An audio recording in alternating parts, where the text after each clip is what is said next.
Hello, and welcome to Shrink, the podcast for the mind. I'm Philippe and I talk to the people who want to have a better understanding of their issues with weight and body image. Anger is the number one emotion which tends to make us overeat.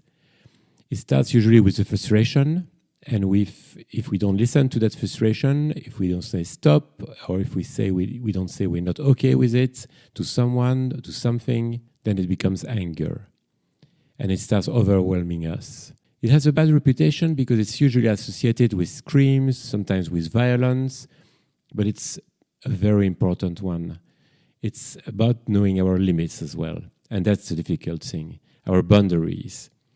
When do we say stop to someone? When do we say to someone, listen, I don't like the way you're talking to me.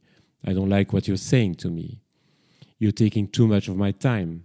I'm not happy with your attitude. I'm not happy with the way you look at me. I mean, there's so many ways and so many occasions where we can express our anger. The thing is that by overeating, we suppress our emotions. So for a short time, it will feel better. We won't be in touch with that emotion, or much less anyway. But then afterwards, we will turn the emotion against ourselves. We will be angry at ourselves, saying or thinking, why did I eat that way? I look like a pig. I will never get to the body that I want to have, and stuff like that. So why is it so difficult for so many of us to express our anger, our frustration? There are many reasons for that, of course, and we will go through some of them, the main ones. I think the first thing is that it's difficult to know exactly what our boundaries are. What am I happy with? What am I unhappy with? And there is the assumption that the other should know. They should guess. Well, he should have known that I wouldn't be happy, by the way he was talking to me. Or she should have known that it was not fine to arrive 15 minutes late. Well, no, that's not how it works. Some people have different values. Some people see things differently. And if we don't tell them, well, they will keep on repeating the same thing over and over again. And we'll keep on being frustrated or angry with them. So you must have a voice, your own voice. Not the voice that you think is right, not the voice of someone else, but your own voice. And that's something that doesn't come naturally for many of us. When we were young, we were maybe told that, we should do things a certain way, that this was impolite, that this was rude. And most of all, we wanted to please our parents. And so the idea is not to please them, but to find our own voice, what we're happy with. Fortunately, things are changing, and now we let our children express their emotions. Sometimes it's even overwhelming because we're not used, as adults, we're not used to dealing with someone who expresses their emotions so easily. Another thing that can stop us from expressing our anger or frustration is the fear that it will turn into an argument.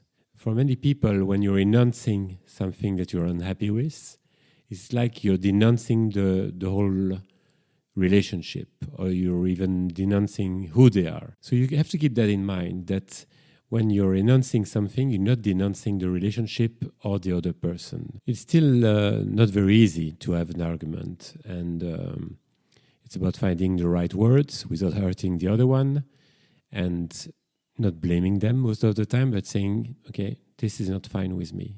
I don't agree with you. That's not fair. And for some of us, it's not easy to know, how do I end this argument? Well, you don't have to agree on everything. You can agree to disagree, as many people say now. But still, you will have express what your feeling was. And that's the main thing. It's not stuck anymore inside you. It's not becoming toxic. You don't have to repress it by overeating or drinking. You have just expressed what you are unhappy with.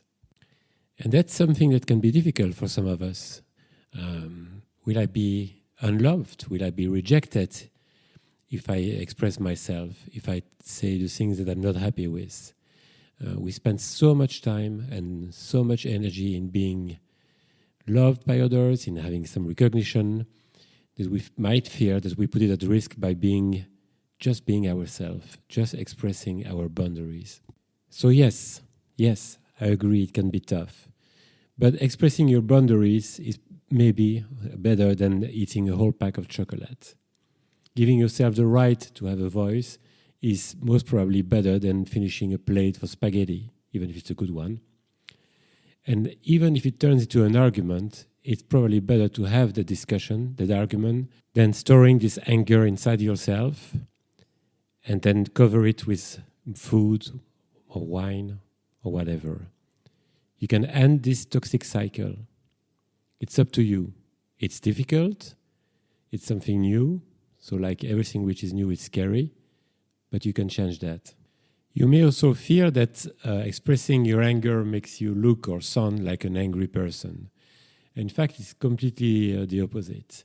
An angry person is a person who is loaded with anger but doesn't express it, or expresses it too late, and then usually to the wrong person in the wrong way. So expressing your anger, that's only show that you have character, that you know what you like, what you don't like, and what you need. I guess that's it for today about anger. I could talk about it for hours. In fact, I do talk about it for hours with my clients, and it's a difficult one.